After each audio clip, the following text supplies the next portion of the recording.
Hi everyone, Dr. Dave Richardson. I'll be your instructor for today's webinar entitled Let's Code Together. This is my first time giving this particular webinar, and I'm going to take my own unique approach to it and hopefully be able to provide some valuable information in terms of coding process. So let's get going with today's webinar. So again, Dr. Dave Richardson. I'm a neurologist by training and a medical officer with the MSSO.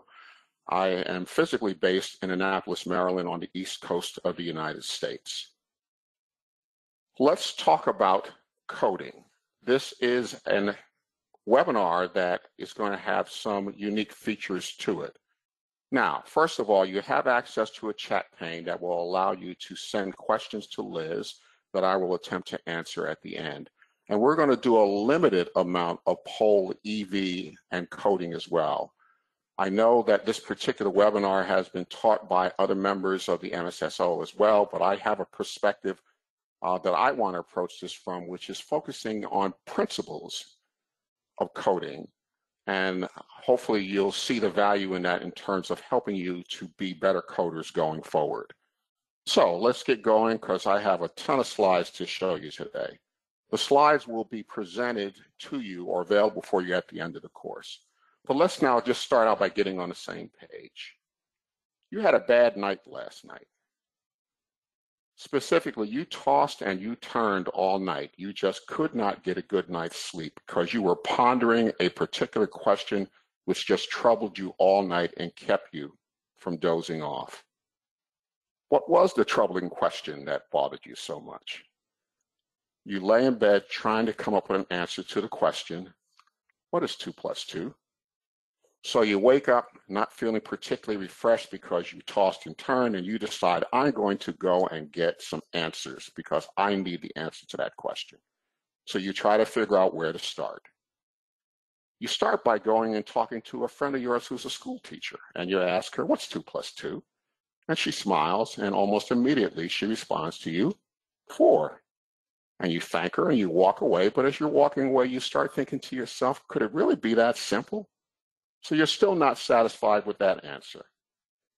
And then you decide to talk to another friend who's a physics professor. And she hears your question and immediately goes to the chalkboard and starts writing formulas and starts doing things and calculating, etc. And then finally she turns to you and says, it's the cube root of 64. And you think about that for a minute and you say, gee, I don't even know what a cube root is, but you thank her and you walk away as well.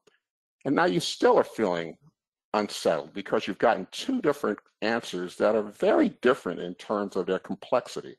So you decide that you need to get another authority to help you. And you want to now approach someone who will give you something that's more binding. So what you decide to do is consult an attorney at law. But you don't know an attorney, so you eventually find someone on the internet who can talk to you that day, and you decide to go see that person. And here's the guy.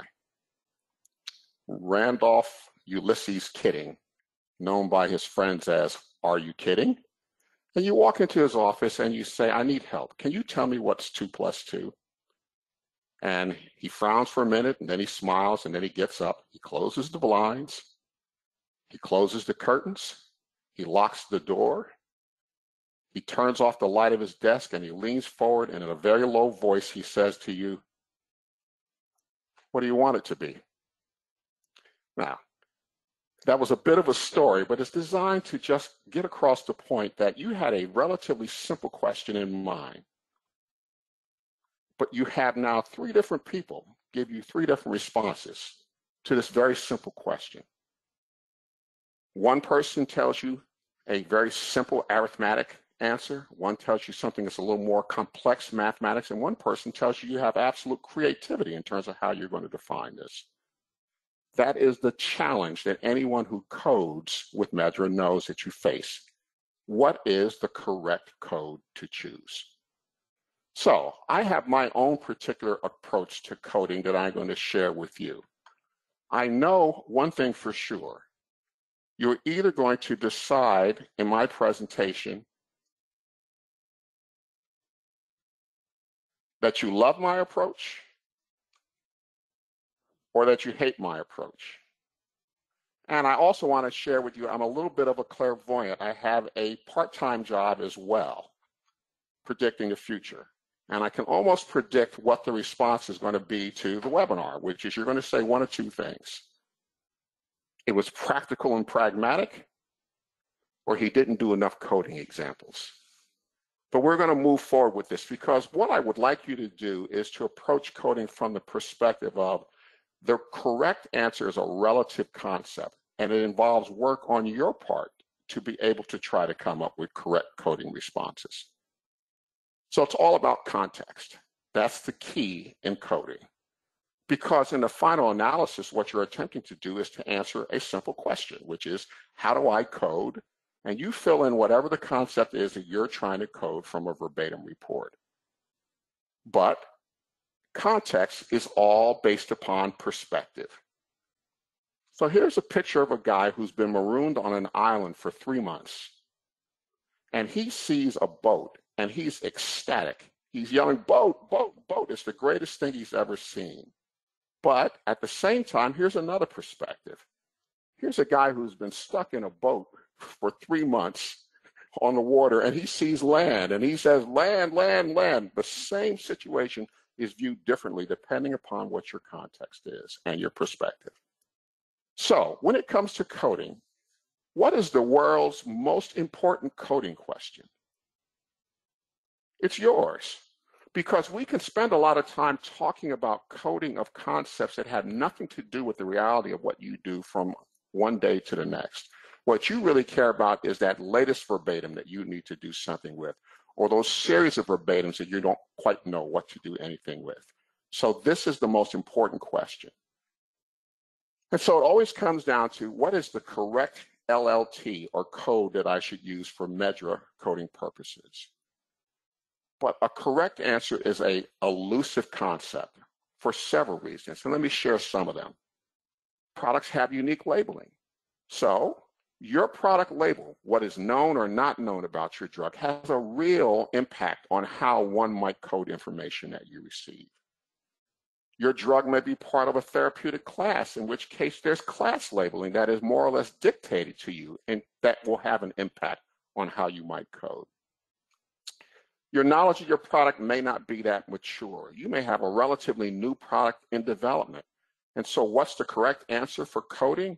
Well, it remains to be seen, because it may be a while before you really begin to establish the safety profile of your drug to really understand how you should be coding certain kinds of events.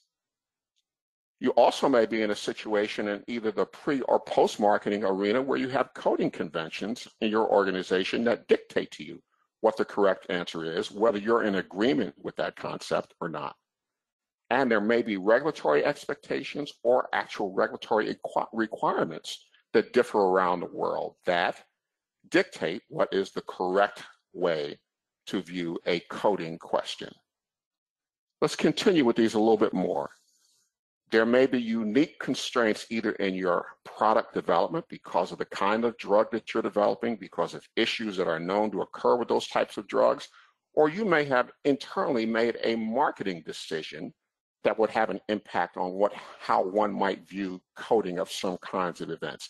And that happens very often in organizations. And sometimes the biggest problem you have is you get a verbatim report where the words in one language do not necessarily translate well into another language. And when you think about it, the MedDRA terminology is a language that you're using. So let's get a little deeper into that in terms of a specific example. What does this mean? The child took his mother's medication. The child took his mother's medication.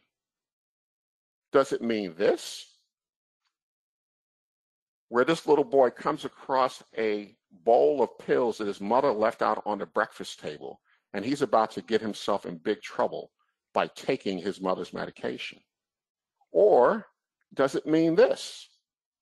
This little boy has taken his mother's medication as well, and you can see she's frantically trying to catch him, so it's nothing more than a brief and temporary theft and doesn't become a situation where he actually ingests these pills. So which is it? The child took his mother's medication. You can see that sometimes language is the key, and the context in which you interpret it and your perspective in interpreting it is key when it comes to coding. Now, sometimes you don't have enough information, and we emphasize this over and over again with coding.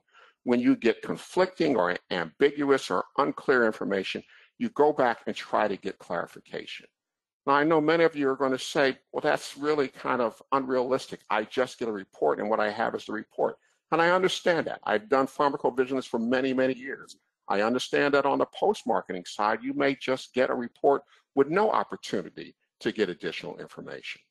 But on the other hand, sometimes in the setting of a clinical trial, you'll have every opportunity to go back and perhaps get additional information. And sometimes you won't ever be able to get more information. For instance, if you've taken a report off of an internet blog, or if the reporter unfortunately has died and you're unable to do that, or you had a principal investigator in a trial who no longer works with your company, you may not be able to get additional information. And sometimes, and this is the hardest thing, is to accept that sometimes there is no correct answer. You'll get 10 people in a room and you'll get 6 or 7 opinions on what the correct answer is. Because remember, this is an important principle from the Points to Consider document for term selection, section 2.7. If an exact match cannot be used, medical judgment should be used to adequately represent the medical concept with an existing MedDRA term. Many times you will not find an exact MedDRA match for your verbatim, and you are then required to use your own medical judgment. Remember, the MedDRA term selection Points to Consider document is just that, points to consider. It is not called things you must do. So you always have the ability, based upon the context and your perspective, to code based upon what you believe is the appropriate choice of terms. Remember that always.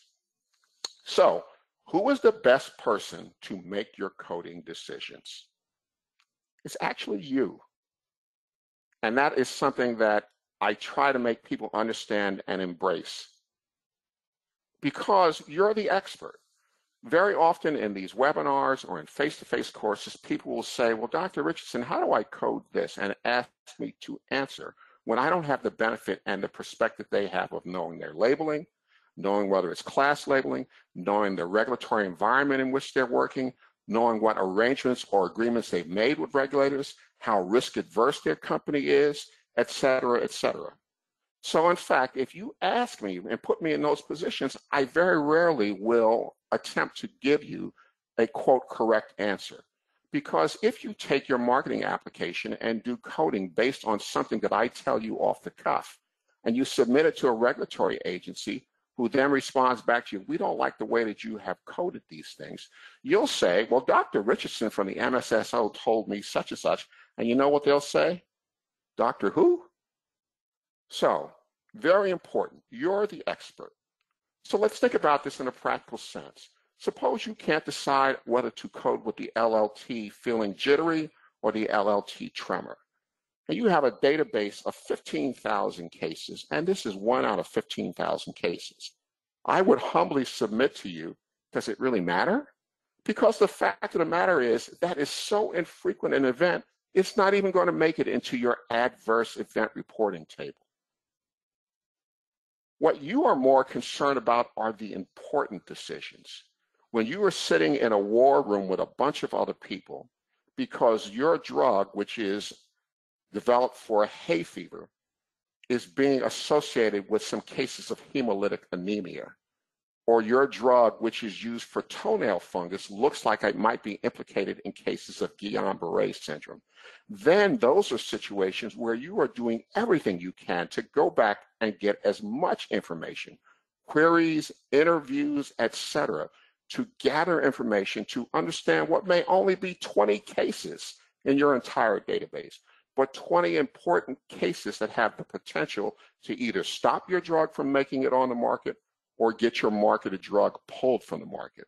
And having participated in these kinds of discussions many times, those of you who are experienced in pharmacovigilance know the most important thing you will do in coding are those rare times when you are looking at a handful of cases trying to save your product.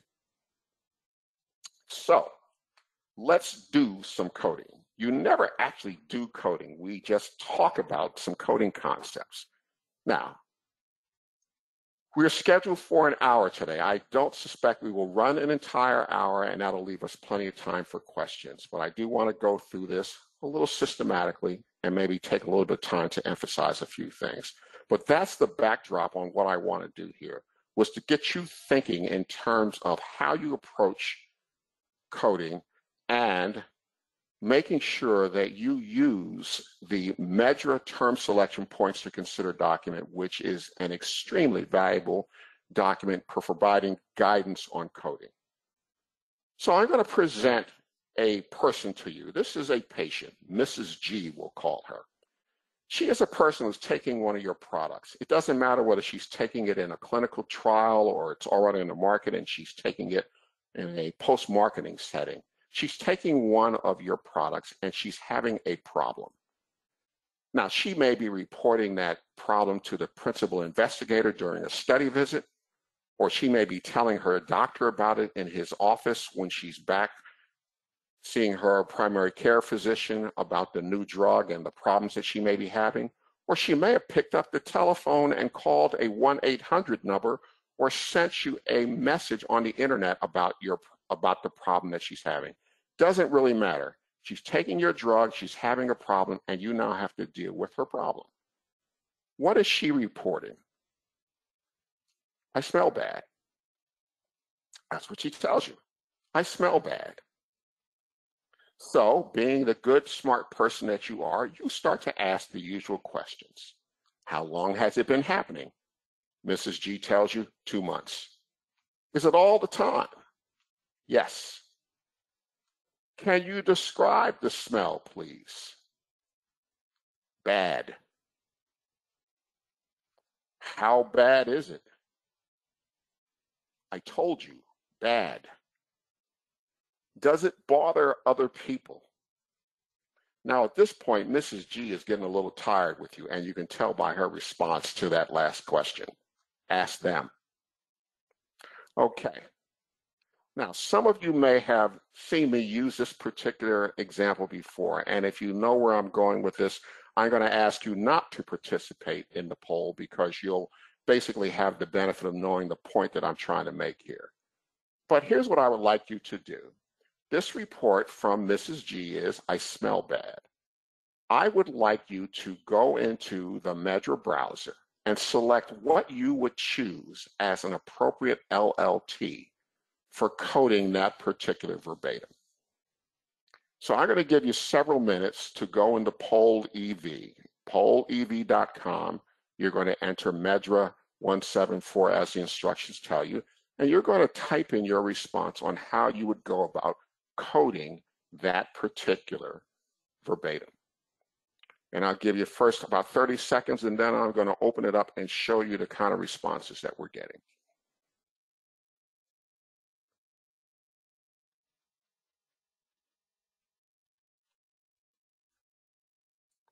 And I'm going to start to show the responses now. Let's see what we got. Patient smells bad. Body odor. Body odor. Smelly body. Unevaluable event. That's an interesting one.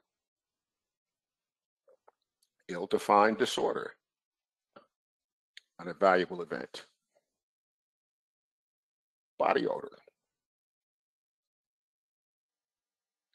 Bad breath. Okay, so we're starting to get some responses here. Now, one of the things that you first need to look at is to put this in perspective. I smell bad. So someone talking about the person's breath, nothing in that says anything about where the odor may be coming from if she's malodorous. Now, some of you have used your own personal and perhaps medical judgment to say, I think this is a person describing a body odor. And that's the way that you've gone about coding this. That's fine. But here's what I want you to appreciate. The very next day, you get 2 new complaints from other patients. The first one reads, Your drug is terrible. I spent $60 on an expensive steak last night, and I couldn't even enjoy it because my loss of smell made it impossible for me to savor the taste. Here's another one. Please help me. I can't smell anything since I started your product. Is that normal? Will it go away? This is an interesting thing now that we're seeing here, which is a totally different interpretation of Mrs. G's problem. So some of you had things like smelly body. One person said something about smell altered, which is not the way that most people would interpret this verbatim of I smell bad. But you do have these two new complaints, which are making you think this has perhaps nothing to do with body odor per se, and really some kind of problem with my perception of smell. But how could this possibly happen? Mrs. G told you very clearly, I smell bad. Well, there's a missing part to this.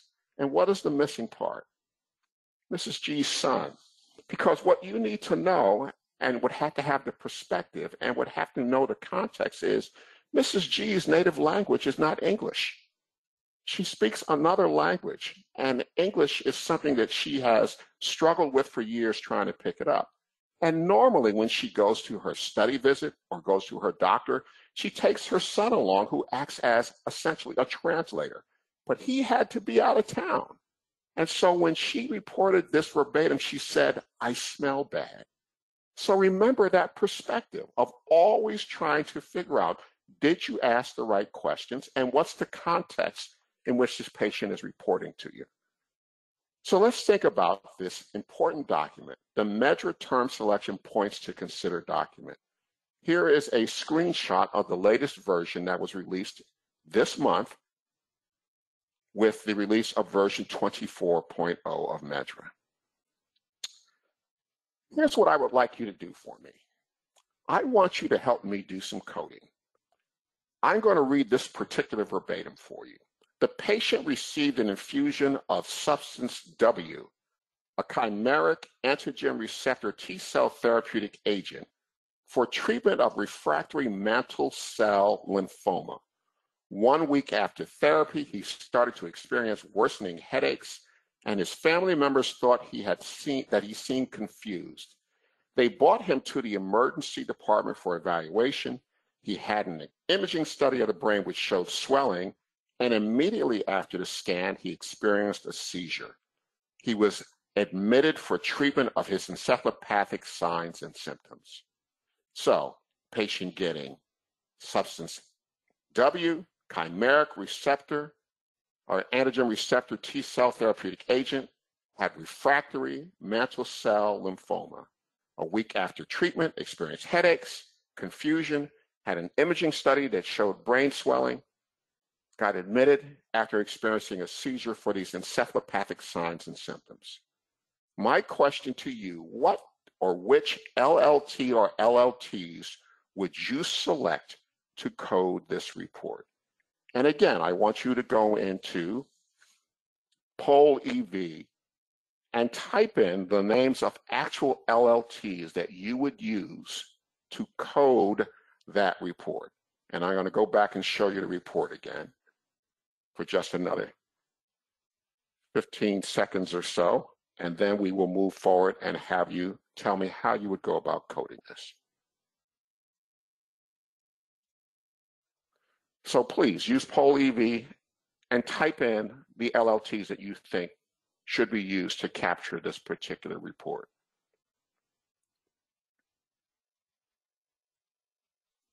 And I'm going to start to show responses. Headache aggravate, confusion, seizure, encephalopathy, brain swelling,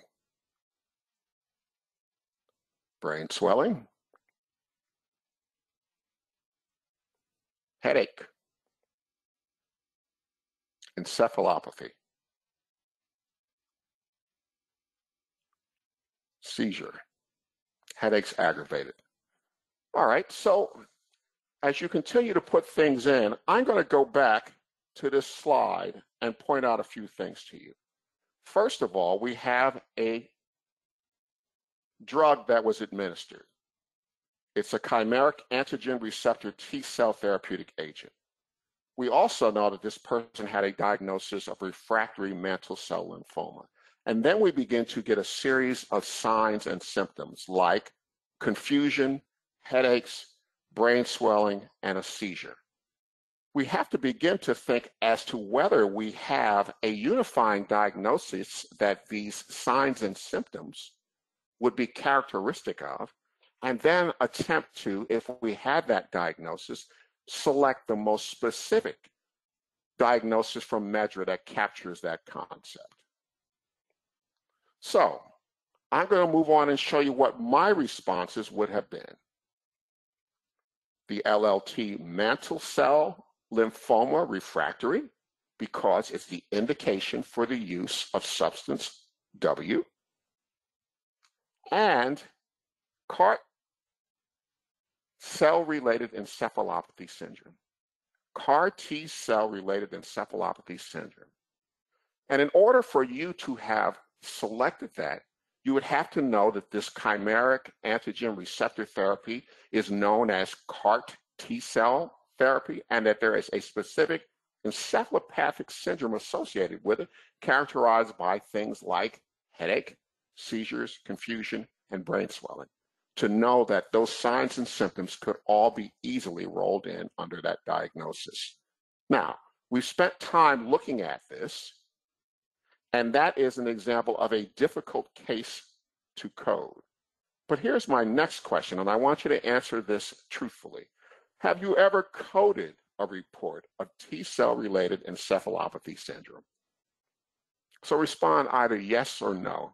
Be real quick with this one because you'll know whether you've coded this or not. And I'm going to show the responses to that one as well.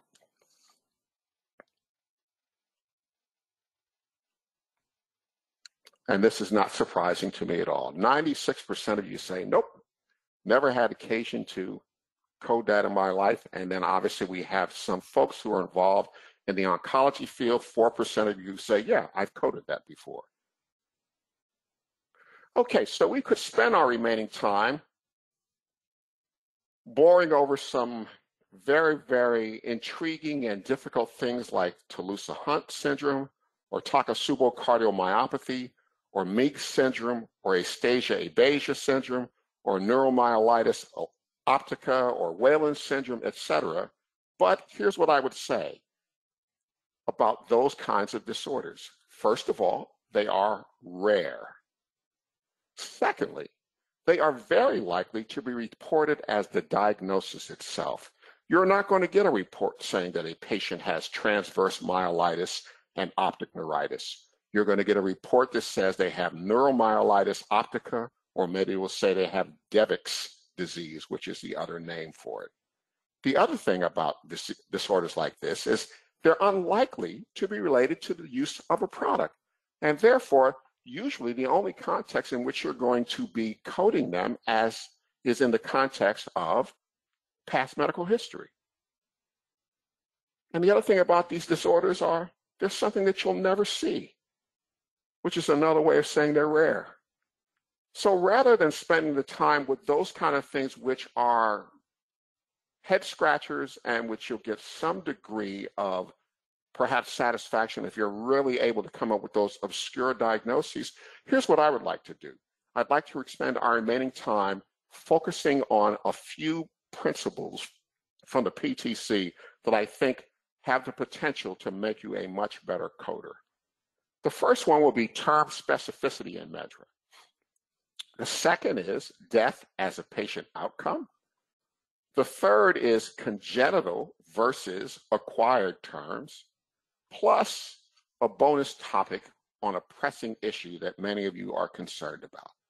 So let's get going talking about term specificity.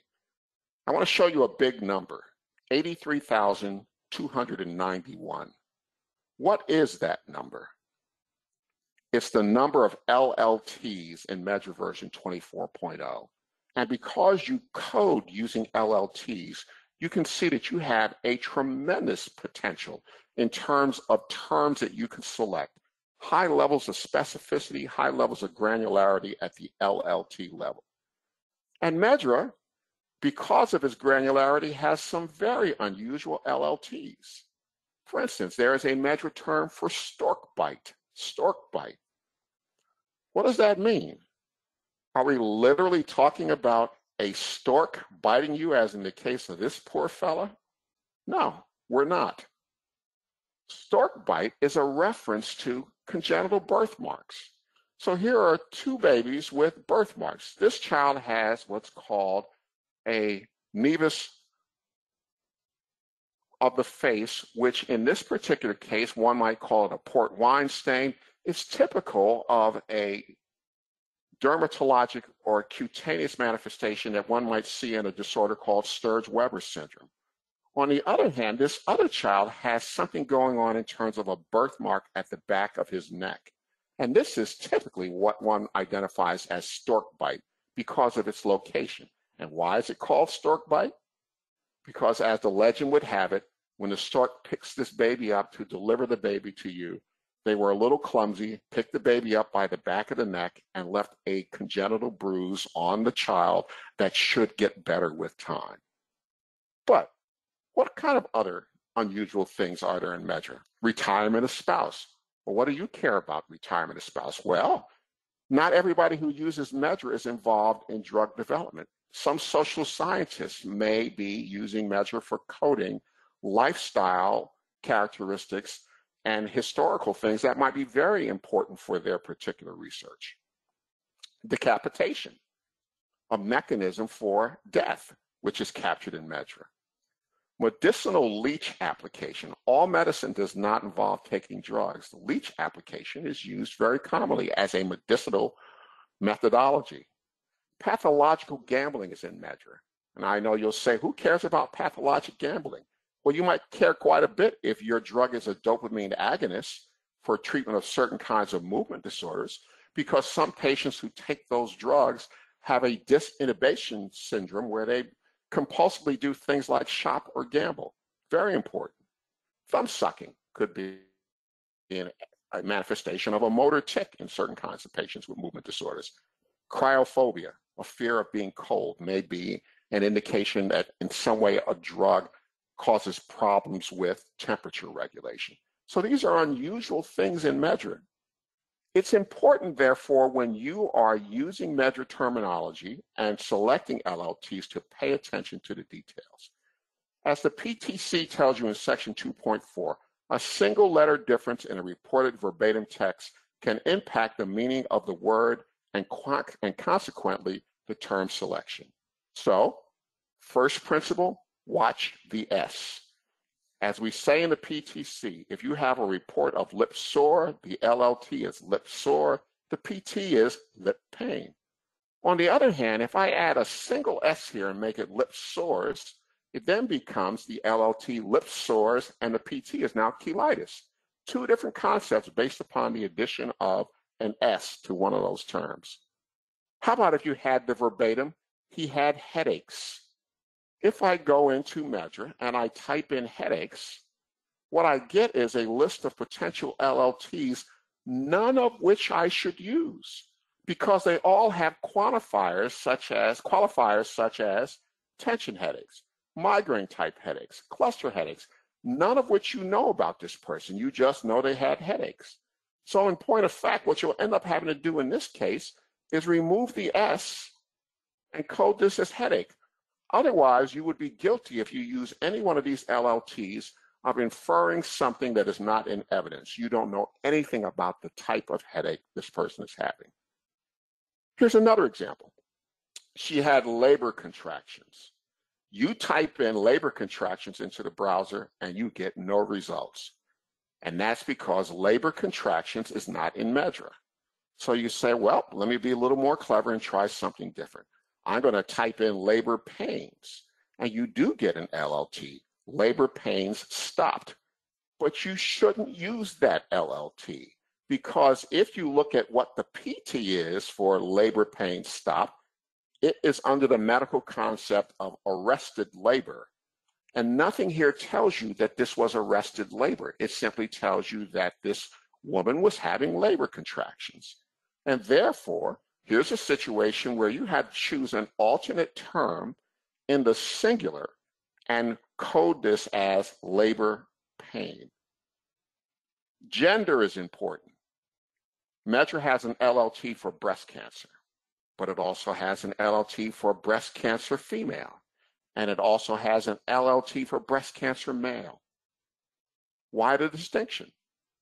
Well, because compared to breast cancer in females, male breast cancer occurs at a later age, has a higher proportion of hormonal receptors, which may have implications for the type of therapy that is used, and it also has a poorer prognosis due to delay in diagnosis, because breast cancer in a man is not something that either patients or doctors commonly think of, and an initial complaint may be dismissed because it's a man having that complaint as opposed to a woman coming with that complaint.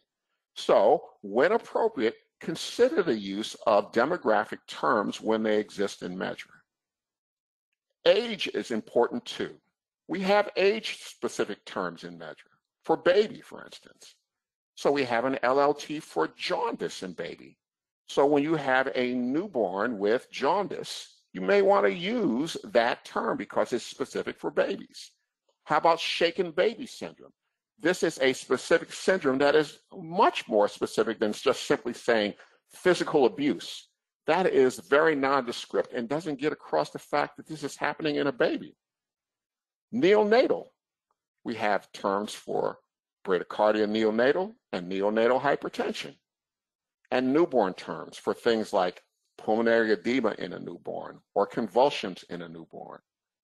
So when you look at the browser, notice that in the search field, there is something called a synonym list. And if you click on it, you will see that the browser, when it gives you output, sometimes takes advantage of the fact that there are synonyms that you may not have considered that it knows to consider. So you typed in some limb term, and it's also in the output going to give you extremity terms. You typed in a liver term, and it's also in the output going to give you hepatic terms. And here's what we just demonstrated here. It's going to give you neonatal concepts if you type in newborn, or if you type in newborn, it's going to give you neonatal concepts. So always leave this synonym list on because it's going to give you more robust results. Always, always, always remember vulnerable populations and see if there is a qualifying term in MedDRA that creates that extra level of specificity for babies, for the elderly, for pregnant women. Why? Because vulnerable populations are very, very important when you are trying to get products approved. Regulatory agencies are going to want to make sure that you take sometimes additional precautions with vulnerable populations, and therefore using correct MedDRA terms that identifies someone as being a member of one of these vulnerable populations is key. And then search for other qualifiers in MedDRA that may help. Acute versus subacute versus chronic. How are those defined? It depends on the disorder. For some disorders, having something for less than a week is acute. For some disorders, subacute is up to a year of having a problem. For some disorders, chronicity means in order for it to be chronic, you have to have it for more than 2 years. It's all going to depend on the disorder. Left-right. We don't have a lot of left-right terms in MedDRA, except when they're important, such as the difference between left-sided heart failure and right-sided heart failure. So when it adds value, you'll find MedDRA terms. How about qualifying things such as when something occurred, procedural, preoperative, postoperative? You care about whether someone had bleeding preoperatively if your drug was not given to them until the actual operative procedure, because it occurred prior to the introduction of your product. So those kind of terms you want to look at as well. Progression or progressive terms. That means that something is continuing to progress. Now, MedDRA is not very good at following progression of things like cancers and neurodegenerative disorders. And I tell people, when you want to track that, you need to select a clinically validated scale to do that for you. But when there are progressive terms that are important, such as progressive multiple sclerosis, use those terms. Familial as a qualifier. Senile, which is the term used primarily for things that occur as you begin to age. And how about the concept of compensated versus decompensated? Sometimes that qualifying term is very helpful. All right, so that's the whole concept of specificity. Now let's move on and talk about death as a patient outcome. So true story, my first day of work in industry in 1989, I walk into my office as a new medical monitor. There is nothing in my office except a stack of 4 papers on my desk. And it is the worst thing you want to see your first day as a medical monitor because it was a death report. That is unfortunate for several reasons. It's unfortunate because someone has died. It doesn't matter whether it was in a trial or post-marketing. Someone has died after taking your product. So it's a serious matter. The other reason why it's very, very important is because I'm not aware of anywhere in the world when you become aware of a death with your product that the regulatory agency overseeing your activity will say to you, send us a report when you get around to it. These are always expedited reports, and therefore you need to understand the rules regarding deaths and the reporting of deaths around the use of a product. Death is different. So from section 3.2 of the PTC, death, disability, and hospitalization are considered outcomes in the context of safety reporting and not usually reported as adverse reactions or adverse events. Outcomes are typically recorded in a separate manner or data field from adverse reaction, adverse event information. So death, disability, hospitalization, they're outcomes. They're not adverse events.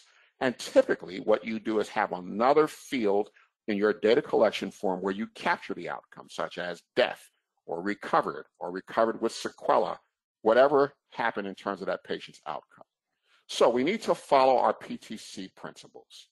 So here's a report. He died from a brainstem stroke. What do you code? You code brainstem stroke and death, correct? No, you don't code death. Death is an outcome. It would not be coded. You would only code the brainstem stroke and death would be recorded as an outcome. But you need to know the exceptions to this rule. He was found dead. That's the verbatim. He was found dead. What would you code? What's the rule? If the only information reported is death, select the most specific death term available. Circumstances of death should not be inferred, but recorded only if stated by the reporter. And that's in section 3.2.2 of the PTC for term selection. So in this particular case, you would have coded the LLT found dead. And where would you find it? You'd find it in the General Disorders and Administration Site, or Administration Site Conditions, SOC, under the HLGT, fatal outcomes. You'll find a number of medical concepts for various mechanisms of death. And this particular one for found dead was under the PT death. And then there's another exception. The verbatim was she became dizzy and died a sudden cardiac death. What do you code? Again, a term for the outcome should be selected if it is the only information reported or it provides significant clinical information. So again, 3.2.3.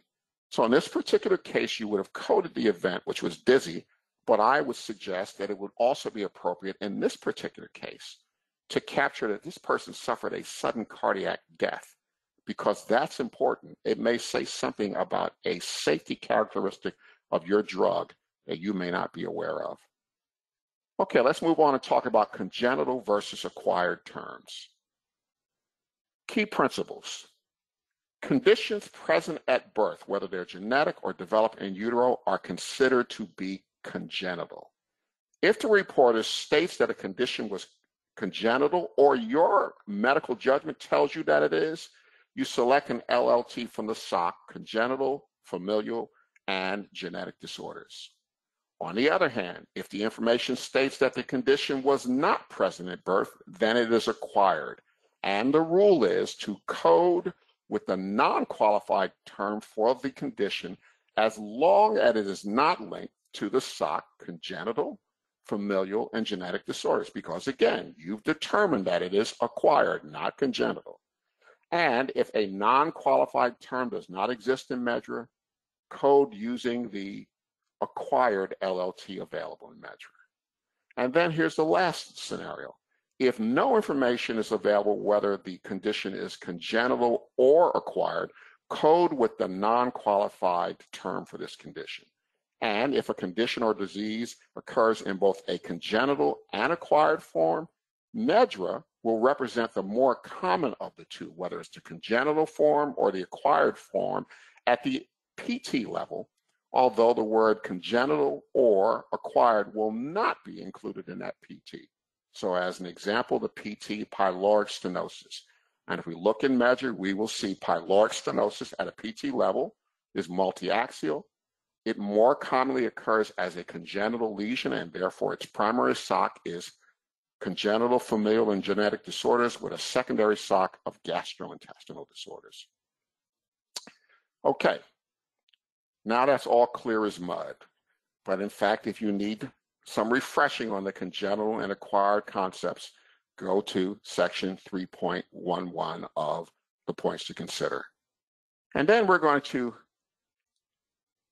get toward the end here with a pressing topic for many folks. This comes up in several webinars, it's come up in open sessions, it's come up in user groups. How do I code a COVID-19 report? Let me give you my perspective on that very troubling question. How do you code a COVID-19 report? The same way you code any other report. You follow the MedDRA term selection points to consider principles. What does that mean in terms of COVID-19 reports? It means that you need to do your homework to understand what's being reported to you. Is it an infection with SARS-CoV-2 or is it another coronavirus? That's the difference between perhaps coding with the LLT coronavirus infection versus the LLT SARS-CoV-2 infection. Is it a confirmed case of COVID-19 or a suspected one? You need to look for words like presumed or possible or probable, or does it say that it is a definitive diagnosis? It's the difference between using COVID-19 and suspected COVID-19. If it is a confirmed case, how was it confirmed? Was it a SARS-CoV-2 test positive or a COVID-19 virus test positive? Those are things that you want to try to elicit in gathering information, and you want to look for in the verbatim that you have. Continuing with this, was it an antigen or an antibody test? Because again, we have LLTs for COVID-19 antigen test positive and one for antibody test positive. Know what type of test you're coding. Was the patient quarantined, and if so, where? Quarantine, not specified, or quarantine as in home quarantine? Might be very important from the perspective of looking back at things like contact tracing. Was the patient diagnosed with pneumonia? We have a COVID-19 pneumonia terms and a SARS-CoV-2 pneumonia term. What's reported for the patient? Is it a confirmed diagnosis? Are you able to use one of those LLTs? Were other SARS-CoV-2 related diagnoses reported? If so, then you might consider split coding with the LLT COVID-19 and an LLT for the specific diagnosis or disorder that is COVID-19 related. We can't possibly have every combination of COVID-19 manifestation in MedDRA, and sometimes you will need to split code. And then the other thing that's coming up obviously now, as we are thankfully at a point where we have vaccinations for this virus. If there's a problem with the vaccination, what's the nature of the problem? And again, there are multiple LLTs in MedDRA for different scenarios. Is it a product availability issue? For instance, a product supply chain issue where there's no vaccine available to be shipped. Is there a problem with a delivery device being unavailable? You don't have syringes. Is it an incomplete course of vaccination where a patient is supposed to have 2 vaccinations and after one decides they don't want to go back for the second? How about an inappropriate schedule of vaccine administered? So the medication was not available for you to get your second vaccine at 28 days, so you get yours at 35 days or 42 days. And the circumstances under which that occurs will be determined by whether this was something that was intentional, was the vaccine in the hands of healthcare professionals, as to whether it may or may not be a medication area. An inappropriate dose of vaccine administered. There was a report of mistakenly some patients being injected with an entire vial of vaccine. How about missed dose and error? This is one where the patient forgets to go back for their second dose. They didn't check their phone, they didn't check their calendar. These are all things in terms of how to put together a COVID case that you need to consider. Did the patient have a prolonged clinical course? This is becoming now obviously a hot topic as we begin to see people who months and months after infection are still having lingering symptoms. And these would be LLTs like long COVID or post-COVID syndrome. And there are new eponyms coming out now. One that I saw recently called PASIC, I believe is the eponym, which is another variant of this concept of long COVID. So let's now go to some final thoughts. This one, I'll just tell a little story. I have 3 kids, all in their 30s. They're wonderful children, but like anyone's children, when they're young, they cause you problems. And so my 2 oldest, when they were very young, I had a situation I had to deal with, which I call trying to solve a mystery. Now, I'll leave my children's names and pictures out of this. So I'll tell the story by making up a couple children. But for those of you who are parents, you may identify with this story. You're in your house one day and you hear noise coming out of the living room. And you go in there to find your daughter, Megan. And Megan is sitting there reading a book, or at least she appears to be reading a book. She's studying it, not moving, doesn't pay much attention when you walk into the room. Looks like she's intent on reading.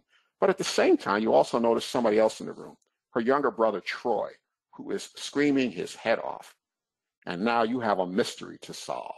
So you start asking questions. You start out by asking the toddler, the little boy, what happened? And he just keeps crying uncontrollably. So then you ask his sister, Megan, what happened? You get silence. Now you're a little annoyed. Megan, what happened? Persistent silence. Did you hit your brother? No, Daddy. Megan, did you hit your brother? No, Daddy, I didn't hit him. You decide, I need help. You got a mystery to figure out. So you figure, who can help me with a mystery? And you think about the greatest mystery solver of all time, Sherlock Holmes. Not this guy. The real Sherlock Holmes, Basil Rathbone. What would Sherlock Holmes do? Sherlock Holmes realized what you need to do is ask the right question. So finally, inspired by Sherlock Holmes, you ask the right question. Okay, Megan, if you didn't hit him, then why is he crying? Because the book that I threw at him hit him. True story. My daughter was a very clever child, and this is something that happened with her and her younger brother. So this is to introduce my concluding 3 points on how you improve your coding skills. Remember the most important consideration in selecting an LLT. The simplest answer is very often not the correct one. You can decide that you're never going to spend more than 30 seconds coding an event and go for low-hanging fruit and select easy LLTs. And you'll be going down this path of these people who fall off the cliff. Or you can decide that sometimes, because of perspective, context, complexity, you need to do a lot more reading or research or ask more questions. And sometimes you have to go quite a route before you eventually come to a point where you have what you consider to be the correct answer. So, first key, realizing that the simplest answer is very often not the correct one. Secondly, going back on the Sherlock Holmes analogy, trying to always ask the right questions. I get it. Like I said to you earlier, I understand that sometimes you have no opportunity to ask for additional information. But there will be times when you do have that opportunity, and especially if you're involved in one of those war room type situations where you're trying to save your product from being pulled from the market, you'll pull out all stops to try to go back to the source. and get clarity on what happened with your drug. And remember that if you read the MedDRA term selection points to consider document and use it for coding guidance, that is a solid basis on which to base your coding principles and coding practices. So, for those of you who are unhappy that we didn't do a lot of coding, I'm going to offer you an olive branch, a gift, which is this, to point out something that you may not have been aware of. A couple weeks ago, we added a new course under instructional videos on the MedDRA training website called Interactive MedDRA Coding. If you click on that, and it's currently available only in English, but if you click on it, it's going to take you to this interactive course, which has approximately, I think, 55 to 60 questions that you can do at your own pace that involve selecting correct LLTs from a list that are presented to you, going into MedDRA and finding an LLT by yourself for a verbatim, as well as coding narratives. So if you want more practice with interactive coding and want to be able to do it at your own pace, again, you go back to the MedDRA training site, or excuse me, tab on the MedDRA webpage. You go to Interactive MedDRA Coding, and you're going to find that new course there. In addition to not only giving you answers, it's also going to give you some explanation and feedback as to why an answer is correct, as well as why other answers are not correct. So, it's time for a wrap-up.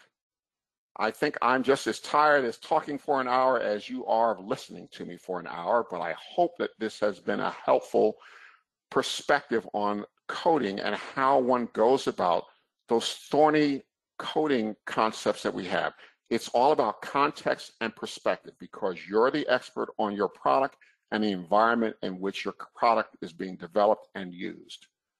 So at this point, I'm going to thank you for your time and your attention, and I'm going to ask Liz to let me know, do we have any questions from the audience? Yes, we have 2 so far. Actually 3. Another one just popped up. In clinical trials, it is advised to not code diagnosis if not provided by the investigator, and only code the verbatim terms. So is the example provided applicable for PM? So here's what I would say to you about that. Yes, in the points to consider document, we tell you not to infer diagnoses, and that is absolutely correct. But there are certain signs and symptoms that it would be reasonable to attribute to a diagnosis.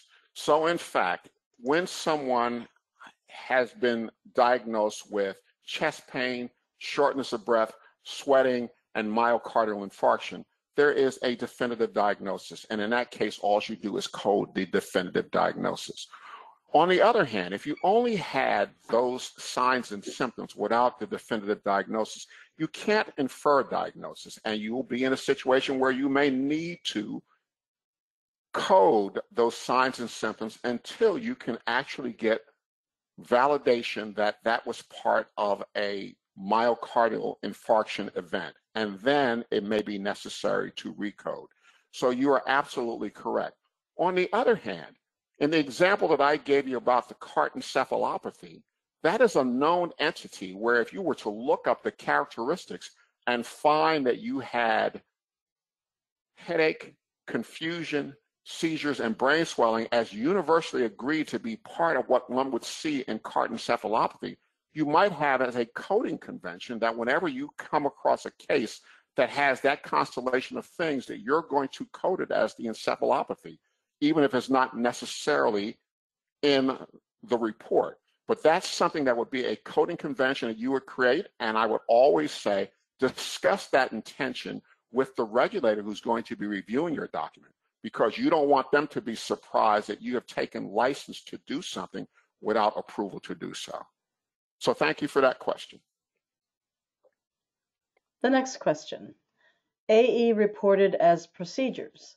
For best practice, should sites report AE only when there are post-procedural secondary adverse events? AE reported as procedures For best practice, should sites report AE only when there are post-procedural secondary adverse events? I'm not sure I'm understanding that question. You are talking about a situation where someone has an event post-procedure.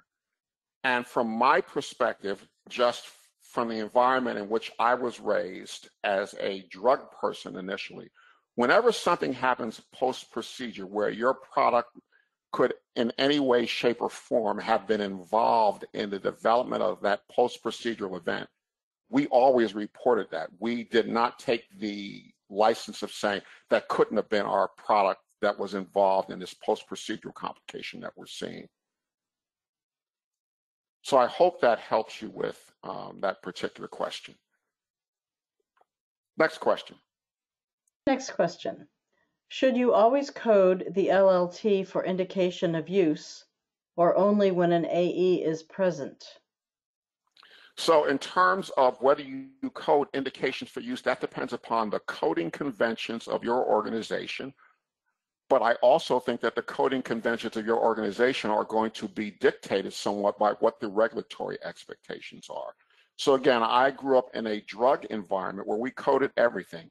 We coded indications for use of a drug, past medical history, test results, adverse events, a number of different things in terms of what we coded. So I think that it is a question of what your coding conventions are. I was very liberal in my coding of events because the important thing is if you don't capture the information when it's available to you, if you don't ask the questions there, if you don't get the information in the database, then 6 months from now, a year from now, when you haven't captured the information, it's impossible to go back and recreate it. Other questions? Next question. How would I know if I have coded correctly? That's the $64,000 question. Again, my point is there sometimes is not a, quote, correct answer in the sense that you'll never get universal agreement. Here's what I would say in terms of how do you decide that is correct? Are you comfortable with the LLT that you selected? In fact, if the LLT that you selected is a dead-on match for the verbatim, if it said the patient had a headache and you found an LLT for headache as you would in MedDRA, then you can be 100% sure that's a dead-on match. On the other hand, if you have not found an exact match and you've used your medical judgment that you think this is an appropriate LLT, can you ever be sure with 100% certainty that everyone's going to agree with your choice of coding? Probably not. But I would say this, is that the more people in your organization who you get together to think about how will we code these kinds of events and come up with coding conventions, then you'll have more of a uniform approach. Because the important thing when you are coding, whether you agree that you selected the correct LLT, whatever that means or not, is that you do one thing most importantly, be consistent. Suppose you are making a mistake in the LLT that you are choosing, and you do it 100 times, you choose something that clearly is the wrong LLT to choose. And then someone comes into your organization and says, why are you using this LLT? That's the wrong LLT. And they look at it and you talk about it and you are convinced, yeah, I've made a mistake. You can easily go back and change those 100 occurrences because you've been consistent in what you've put in there. The problem becomes when you do something different every day.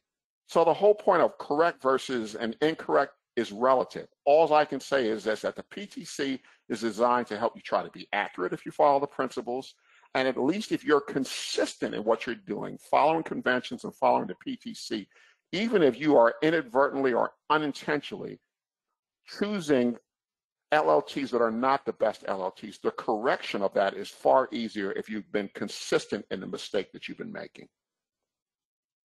Other questions? Next question. If the patient reported a pulse rate of 105 per minute, is it better coded as pulse rate increased, the value coded, wait a minute, it just jumped, coded in part test? Let me go back because it jumped. If the patient reported pulse rate of 105 per minute, is it better coded as pulse rate increased, meaning the value coded in part test or tachycardia. I know pulse rate increased is SOC investigation and tachycardia is SOC cardiac disorder. We know that the similar case is BP 160/70 mmHg. We code it as BP increased, not hypertension. Hypertension is the disease. So to answer this question, this is getting back at the key point of what I've tried to do with you over the last hour. I can't answer that question for you. The reason I can't answer that question for you is it's all about context. You say that a patient reports they had a pulse rate of 105, and you want to call that increased. And my question would be things like, well, what's their normal pulse rate? If it's 105, then there's been no increase from what their baseline has been. The question would be, if they had a heart rate of 105, what are you going to do in coding it? Are you going to use some definition of tachycardia and try to code with one of those? Or in fact, if they say it's 105, whereas previously it had been a 100, you could say it's increased, but again, increased and abnormal are two different concepts. I could be sitting here right now with a heart rate of 65 beats per minute, and a minute from now, my heart rate could be 70. It would be increased, but it's still not abnormal. So that's the point that I'm trying to make. You're asking me to interpret heart rate of 105 in a vacuum. I don't know what's in the report. That's your job to look at that, step back, knowing your drug, whether it may be associated with increases of heart rate, whether it may actually be associated with cases of actual tachycardia from a clinical perspective. But that's your job as the expert to put it all in perspective. Next question. Has the MSSO produced any specific documentation on coding of COVID? You gave some great examples, but is there any actual coding documentation? So there are dozens of COVID terms within the MedDRA platform that have been placed in there since as far back as March of 2020. What I would say to you is this, and let me do this. I'm going to open up the MedDRA website and tell you that if you look at the MedDRA website, meddra.org, you're going to see over in the right-hand column a place where you can jump to the COVID-19 page that will show you all the resources that are available to you related to MedDRA and COVID-19. So if you haven't already, I would suggest that you look at these documents, including a spreadsheet that has COVID-related terms in it. I'll just click on that one just to illustrate the point that we have plenty of information available for you to be able to adequately code COVID-related events. And also, we did a webinar on this last year as well that you might want to listen to as well. But here's just an example of this spreadsheet that's available to you, showing potential COVID-19 related terms. Other questions? Next question. This has to do with the AE report reported as procedures. AE is only reported as procedure. Should they be queried?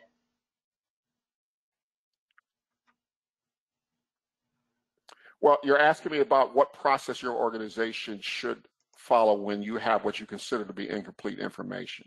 You're asking me whether you should query, and I can't tell you what you can and can't do. All I know is when I have incomplete information or information that makes it difficult for me to understand what's happened or what's being reported with a patient, I always try to get more information. Now, I'm very pragmatic about this. I've been in a number of organizations. I've been in organizations where people actively query because they want to know more. And quite frankly, I've been in some organizations where sending out queries is discouraged because cases need to be processed. I'm not saying that one is right or wrong. All I can simply say, when you ask me what process and procedure your organization should follow, that's up to your organization to establish your own procedures as to when you'll query a case because you find incomplete information. Next question. Could you please show the training selection from the training tab on the MedDRA site? I'd like to share that with newer members on my team. Okay, so if I go back to the MedDRA homepage, this is what the MedDRA homepage looks like when I open it. And if I look under training, I have a number of things, including a description of the courses, a schedule of when the courses are being offered so you can register on a portal, course descriptions, the curriculum for the various courses, training materials. And the training materials are a number of different things, including things like recorded webinars and video casts in the past. If we continue to scroll down, we'll see other kinds of resources here as well, related to coding, data retrieval, versioning, etc. And then if I go back up, I want to show you just one other thing, which is instructional videos. And that was one of the things that I alluded to as well. And more specifically, I want to go down here to this one, which is the interactive MedDRA coding course, where if I click on that, and hopefully it loads on that interactive MedDRA coding course, where you click here, you start the course, and you get 50 or 60 MedDRA coding questions to practice with. Other questions? Yes, this is the last one so far. Is the result not recovered, not resolved should be selected only for congenital anomalies? Can we choose this outcome for the reports where the symptom persists in the patient? That's a question of your coding conventions. I mean, first of all, when you talk about congenital, you're talking about what someone is born with. There are potential abnormalities or findings that a child is born with that improve with time. For instance, even that stork bite that I show you, most of those cases, over the course of several weeks or months, that birthmark will disappear in those particular cases. Now, just like with any event that can occur, an acquired abnormality, the question of whether someone recovers or not is going to be determined by what happens over time. Is there a resolution of signs and symptoms? Do they respond to therapy, etc.? So not everything that's congenital, present at birth, persists throughout life. And by the same token, congenital or acquired problems can either create a situation where one has complete recovery or no recovery at all. It's all about the perspective and the context of what's being reported and what the outcome has been as you understand it from what's being reported to you. I can take this one. Do we get a copy of this training? And yes, I'll be sending that out to the attendees after the session. All right, anything else, Liz? No, nothing is popping in. Okay, well, I want to thank you for your time and attention. Again, I had my own perspective on this that I thought was valuable, which is to pick 3 or 4 topics out of the points to consider and kind of really hone in on those. I would encourage everyone on the call, if you've never read the points to consider term selection document cover to cover, please do so. It's a fantastic document. I think that the examples are very, very interesting. It'll make you a significantly better coder. And you might find, even if you've been coding for some period of time, that you've been doing things perhaps not in the preferred way or in a way that's going to be problematic, perhaps when there's a review by a regulatory agency in the future. It's a document that you could easily get through in a couple hours' time. I would suggest that you read it a few times. The more you read it, the more you're going to get out of each time reading it. And again, there are things that you don't deal with on a frequent basis, but you, for instance, should know that there's something in the PTC, for instance, on breastfeeding, because in reality, once a year, you may get a case of exposure of a baby because of breast milk. And you want to know, for instance, what does the PTC say about that? So you want to be aware of those kind of things that are in there. Read the document. Great document. I wouldn't tell you this is a great document if it wasn't. So unless there are any other questions, I want to thank you for your time and attention in today's webinar. As Liz said, we will get you the copies of the slides. It will not be the complete set. I didn't include all the cartoons and things like that. Just the factual and context information that you need to help you with coding is what we'll provide to you. Anything else? Nothing has come in. All right. Well, thank you again for your time and attention. I know that people may be calling from or have dialed in from different parts of the world. So depending upon the time of day where you are, enjoy the remainder of your day. I want to thank Liz for her help with conducting today's webinar. So this is Dr. Dave Richardson signing off for today.